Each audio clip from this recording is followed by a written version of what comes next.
بسم اللہ الرحمن الرحیم۔ السلام علیکم۔ کیسے ہیں سب لوگ؟ امید کرتا ہوں کہ آپ سب خیریت سے ہوں گے۔ روح کی غذا خاموشی یا کچھ اور؟ کیا خاموشی ہی روح کی غذا ہے؟ اس پہ بات کریں گے۔ آج اس نقطے پہ ہم ڈیٹیل میں روشنی ڈالیں گے۔ کیا صرف خاموش ہی رہنے سے روح بیدار ہوتا ہے یا کچھ اور بھی کرنا پڑتا ہے؟ تو سامعین یاد رکھیں کہ خاموشی تو اچھی چیز ہے، کیونکہ اس سے روح کی طاقت تو بڑھتی ہے۔ وہ اس لیے تاکہ انسان جب خاموش ہوتا ہے تو اس کی جو غلطیاں کرنے کے چانسز ہیں، بولنے میں کسی کا دل دکھانے میں جو چانسز ہیں وہ بہت کم ہو جاتے ہیں، اس لیے چپ کرایا جاتا ہے۔ ایک تو یہ ہے اس کا راز۔ دوسرا یہ ہے کہ جب انسان خاموش ہوتا ہے تو وہ باہر کی دنیا سے کمیونیکیٹ نہیں کرتا۔ خاموشی باہر کی دنیا جو لوگوں کے ساتھ آپ بات چیت کرتے ہیں یا اپنے احساس یا اپنی جو بھی جذبات ہیں لوگوں کو سنانا چاہتے ہیں، وہ خاموشی کی زبان میں تو نہیں ہوتا، اس میں کمیونیکیشن نہیں ہوتی۔ تو جب یہ کمیونیکیشن نہیں ہوتی تو پھر انسان اپنے آپ سے اپنے اندر سے کمیونیکیٹ کرنے لگتا ہے اور اس معاشرے کو چھوڑ کے کائنات سے کمیونیکیٹ ہوتا ہے، کنیکٹ ہوتا ہے۔ کیونکہ جب آپ چپ ہو جاتے ہیں تو اندر سے آپ کو جو چیزیں آپ نے کبھی جھانکا ہی نہیں، آپ نے کبھی اس طرف سوچا ہی نہیں، آپ کا دھیان ہی نہیں گیا اس طرف، جب خاموش ہوتے ہیں تو آپ کا دھیان اس طرف جاتا ہے اور آپ خود کو سننے لگتے ہیں۔ کبھی یہ لفظ سنا ہے آپ نے کہ انسان خود کو سنے؟ جی ہاں، خاموشی انسان کو اس مقام تک لے جاتی ہے جہاں پہ انسان خود کو سننا شروع کرتا ہے، خود کو سمجھنا شروع کرتا ہے۔ تو اس میں کوئی دو رائے نہیں کہ خاموشی روح کو بیدار کرتی ہے۔ لیکن صرف خاموشی روح کو بیدار کرتی ہیں یا روح کی غذا ہے، بات تو اس پہ چل رہی ہے۔ تو بالکل یقیناً صرف خاموشی روح کو بیدار نہیں کرتی، صرف خاموشی یا روح کی غذا نہیں۔ روح کی غذا آپ کے عمل پہ ہے۔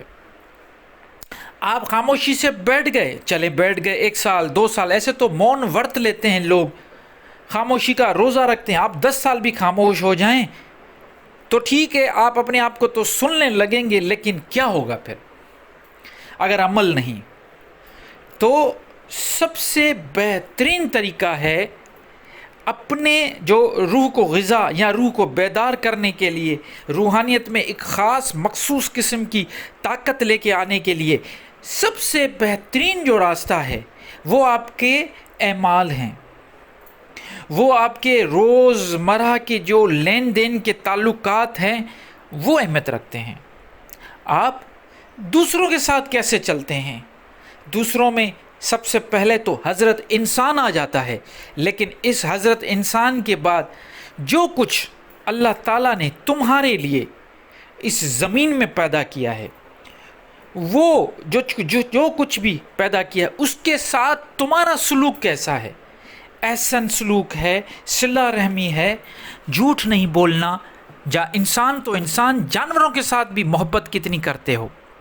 یہ محبت، یہ پیار، یہ صلہ رحمی ہی تمہیں اصل روحانیت کی طرف لے کے جائے گا۔ تمہارا روح بیدار ہوگا۔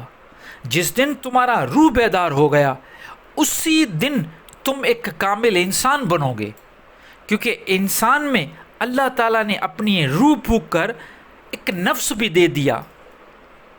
وہ نفس جس کو شیطان اپنی خواہش کے مطابق چلانا چاہتا ہے۔ اب یہ نفس اور روحانیت کی جنگ میں اللہ تعالیٰ نے ہمیں یہاں پہ بھیج دیا۔ اب جو اللہ کے بندے ہیں وہ روح کی طرف آ جائیں گے، جو شیطان کے بندے ہیں وہ نفس کی طرف جائیں گے۔ تو نفس سے بچنا ہے. اب نفس میں کیا چیز آ جاتی ہے؟ بچے کو معلوم ہے. آپ کا جھوٹ بولنا، لالچ کرنا، غصہ کرنا، جیلسی کرنا، اس کے بعد بے جا خواہشات کرنا کہ یہ مل جائے پھر وہ مل جائے، کیونکہ خواہش تو ایک دلدل ہے. ایک چیز ملے گی پھر آگے دوسری، پھر ملے گی پھر تیسری. تو اس دلدل، یہ چین جو ہے دلدل کی، یہ جیلسی، لوگوں کے ساتھ یہ دیکھنا کہ اس کے پاس یہ ہے میرے پاس یہ کچھ یہ کیوں نہیں، یا نیچر سے اللہ سے ہمیشہ شکایت رہنا کہ یا اللہ مجھے یہ کیوں دیا. حالانکہ اللہ تعالیٰ رب ہے، پالنے والا ہے. جب اس کو ہم الحمدللہ رب العالمین کہتے ہیں تو ہم یہ کہہ دیتے ہیں کہ وہی پالنے والا ہے. جب وہ پالنے والا ہے تو وہ کیسے پالے گا اپنے بندوں کو؟ یہ آپ خود اندازہ لگا سکتے ہو. جب رب ایک ماں سے 70 مرتبہ زیادہ پیار کرتا ہے تو وہ رب اپنے بندے کو کیسے پالے گا؟ کیا وہ اس کے لیے کچھ غلط کر سکتا ہے؟ بالکل نہیں. ایک ماں اپنے بچے کو پوری کوشش کر کے اپنے علم عقل فہم کے مطابق پالتی ہے. اس بچے کو اچھے سے اچھا کھانا کھلاتی ہے، اچھے سے اچھے اسے دھوپ سے، چھاؤں میں اور سردیوں سے بچاتی ہے، اس کی صاف صفائی کا خیال رکھتی ہے، اس کی نرشمنٹ کرتی ہے.